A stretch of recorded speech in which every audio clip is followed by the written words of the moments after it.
Good morning, class. So today we are going to discuss again about our lesson. It's all about materials for teaching vocabulary. So by the way, class, I am your teacher for today. I am Sheila May A. Dagundong, BS Ed 2 Batch 1, Major in English. So today, I'm gonna introduce to you about materials in teaching vocabulary.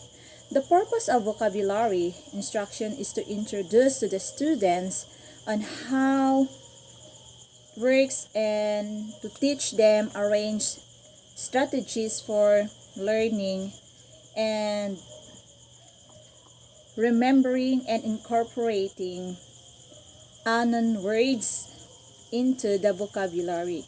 It is also important to incorporate word into the existing skills like reading, writing, listening, and speaking skills. So let's start our lesson for this morning.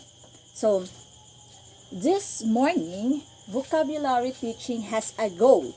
So it has a goal of supporting what? It's supporting language used across as the skills of, as I said a while ago, skills of listening, speaking, reading, and writing.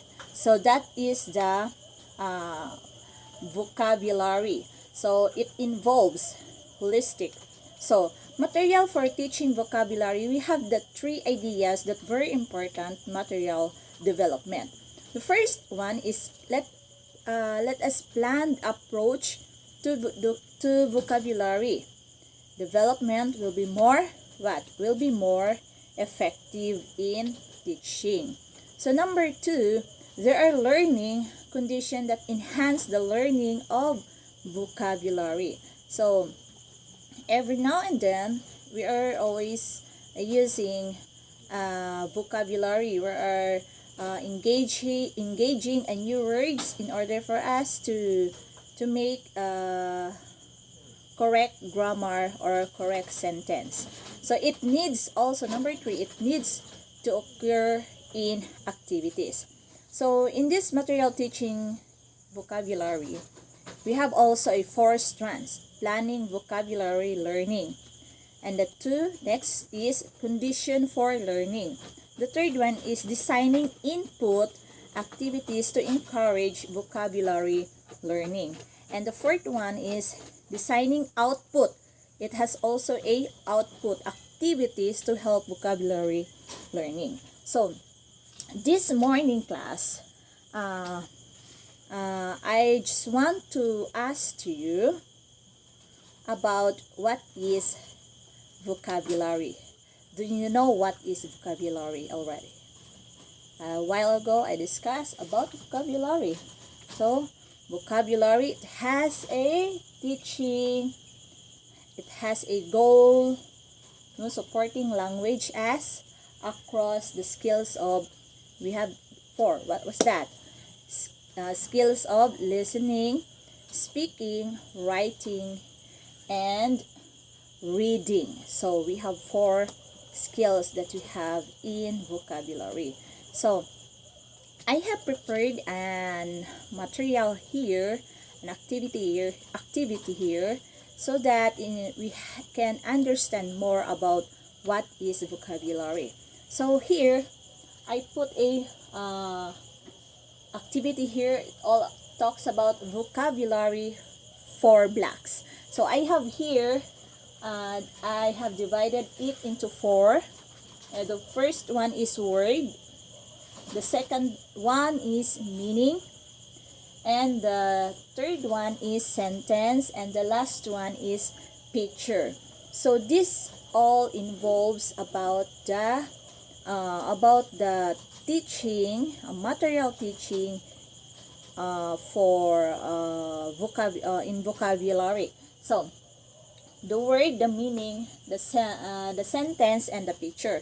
If we have a word, it has also a meaning, so that in order for us to understand what was that word, So, and when we are, we have a meaning and we have a word, we can also construct a sentence, a correct grammar or a correct sentence. So, in a sentence, we can also create or make a picture in order for your student to understand more about what is material in teaching vocabulary. So, here, I have shown you, I have 4 words here, 1 word here, and meaning. The word I use here is the word beverage. So the word beverage.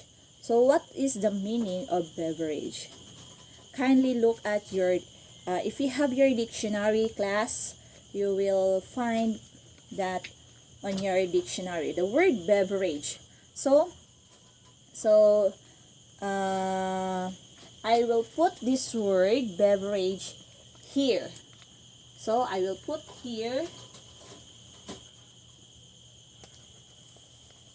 the word beverage is in the word. And what is the meaning of beverage? So the meaning of beverage is what? Anyone can volunteer. What is the word meaning? What is the meaning of the word beverage? So, okay, very good. The word beverage, any drink usually other than water. So any drink. Any drink usually other than water. So, meaning to say, let us put this meaning also in the meaning blocks. Okay? So, and the next one, we have also the sentence. So let's construct a sentence. So anybody here who wants to volunteer to give a sentence from the word beverage? Okay, class. Okay, so thank you, Mr. Joshua. So this sentence, I have also an example here about the beverage word. I ordered hot chocolate for my beverage at dinner last night. So the word that we use here is the word beverage. So let us underline the word here, beverage. So we are already underlined the word beverage. So let us put the sentence also in these blocks. Okay. So, okay, the next one is what? Here talks about picture. So I have also a picture here to show that the beverage, I have a beverage, any drink usually drink other than water. And I ordered hot chocolate. So this is my hot chocolate, my beverage that I dinner last night. So I have a picture here. So I will put also here in this block. Okay, class, did you understand about our lesson today about vocabulary? So this is only an activity in order for us to understand what is the word, what is the meaning, and how to construct a sentence, and to show the picture of the word that we are discussing today. So next, today I'm gonna also show you how to read a poem, a short poem. It talks also about a vocabulary. So but first, I just want to introduce also about the word amazement. So did you know what is the word amazement, class? Amazement. So anybody? who wants to answer about amazement or amazing? So the word amazement is something that surprises you.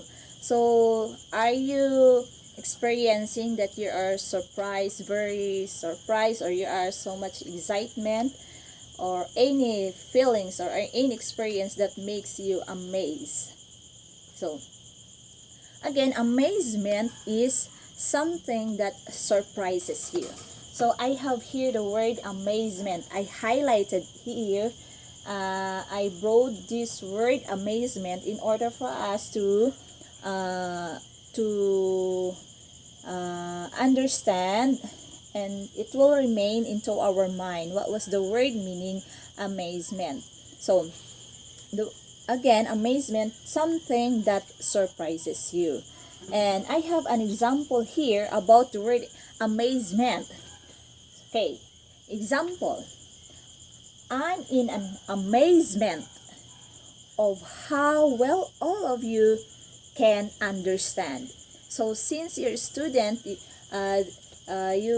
did not know all of them, but you are very amazed, but you are very surprised that your students is a very fast learner. So they are very easily understand about your lesson, about what have you are discussing. So I'm in an amazement of how well all of you can understand. Okay, so that's the word amazement. So the second word, it talks about usual. So what comes up to your mind when you say usual? So when we say usual, something happen frequently or often. Meaning to say, for example, something happen, no, it's usual or often.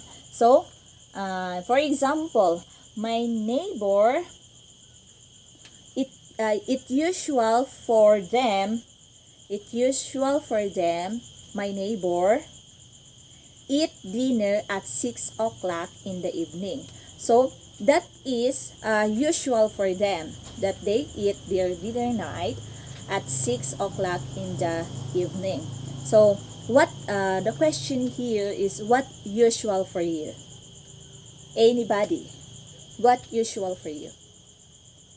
Okay, thank you for that idea, class. So very good. So I do not forget that the word amazement and usual. I will read now a story, and it will comes up now to our story today. So I will read the story now. Our story is entitled Shoemaker. So here we go now. Once upon a time, there lived a shoemaker. He worked very hard, but he was so still very poor. At last, he was one piece of leather. It is just enough to make one pair shoes.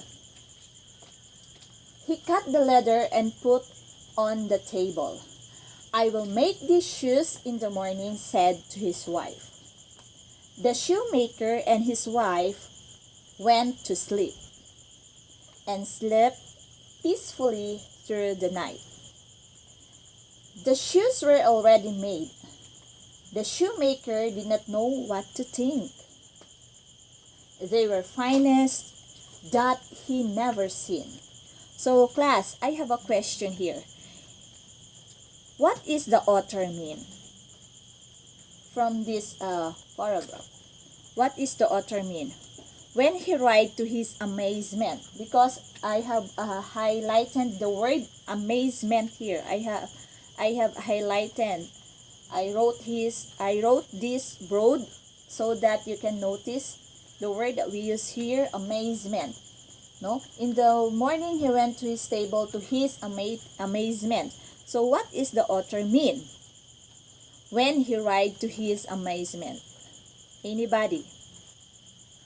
Okay, very good. So, because what? Because the shoes were already made. It already made. That makes him amazed. He was very surprised that the the piece of leather is already done. It's already made. So let's continue, class. The same day, a rich man came into the shop. I like these shoes very much. They are just my size, said the man. I will pay a higher price than usual for them. Then he gave a shoemaker coins. Okay, class. What was the rich man mean? Because we're talking a while ago about amazement and usual. So, what was the rich man mean from this story of the shoemaker? Okay, because the rich man said, I will pay a higher price than usual for them. So that is the usual of this story, because of the rich man that go to the shop of shoemaker. So continue. For 2 more pairs of shoes, he cut the leather and went to bed. In the morning, the shoemaker found 2 pairs of shoes that already made. So he was amazed again. Who is making the shoes? He is asking the shoemaker, who is making the shoes? Said the shoemaker. These are the best shoes I have ever seen. So, this story is an example. So this story is an example on how to introduce vocabulary incorporate reading. So from this story, you use your ear, you use your mouth, you use your voice, your eyes to read that story. So can you follow me and say it with me about this word, the word amazement? Come on, class, follow me. Amazement. Okay. Usual. So do not forget, the amazement is something that surprises you, and usual is something happen frequently or often. So that is the definition and the meaning of amazement and usual. So I have prepared here a material, pilot pen. Class, you're going to underline the word that is very difficult for you to understand, because we are unlocking difficulties word. So in order for us to understand what is the meaning or what was the story mean, so I will call you and underline the difficult word, and we are later on we are unlocking the difficult word. Okay, I will call you Jushane. Okay, Jushane, kindly underline the word that is difficult for you to understand. Okay, so very good. So the word leather is difficult for Jushane to understand. So another. Okay, Jella Kyle, come on. Okay, the word that she underlined is the word peacefully. Very good. The word peacefully. So peacefully is a difficult word for her. And was another, the word finest. So let's include the word amazement. and the word best. So we have here. So we have 4 difficult words that we gonna find a meaning in order for us to understand what was that. So the first word is, they are underlining the word leather. So leather, class. So I will put this word here, and let us find what is the meaning of the word leather. So the second one is what? The second one is peacefully. So the word peacefully here. And the third one is the word finest. This word is coming from you, class. Yeah, a while ago you are underlining the difficult words. The word finest. And the last word is the word best.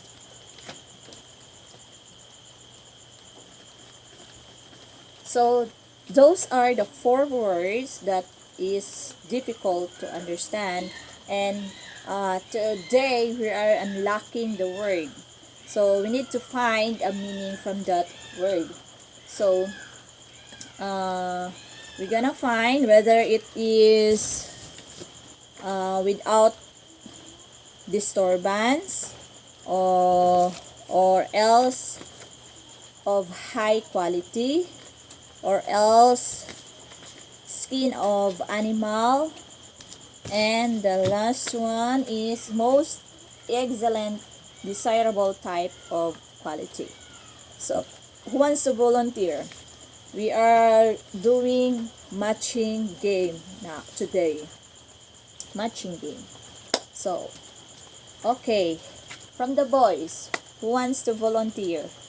The word leather, what is the meaning from the word leather? The word leather, what is the meaning? So I have here. So choose one. Choose only one and match and put here. Okay. Okay, the word leather is what? Skin of animal. So do not forget that the word leather is, it comes from the skin of an animal. So let's put here. Let's put here the word leather. And then the second one, the peacefully. What is the meaning of peacefully for you? So peacefully, what? Something or without disturbance. So, okay class, this is without disturbance. You are sleep well because there is no one, there is no one disturbing you. That's why you are peacefully asleep last night. Okay, let's put without disturbance. The next word is the finest. Fineness. So what does it mean? The word fineness. It's either of high quality or most excellent or desirable type of quality. Okay? Of high quality or most excellent type of quality. Okay, so the answer here is of high quality. So, finest, high quality. So, and then the last one is most excellent or desirable type of quality. So, let's put this meaning to the word best. So, that is the matching game. We are using word, we are using this through this story, we are unlocking difficulties. So, I hope, class, that you will never forget about our lesson today, because every now and then we are using language, we are using grammar, we are using vocabulary. So that's all for today, and thank you, class, for cooperating our discussions this morning, and God bless us all, and goodbye.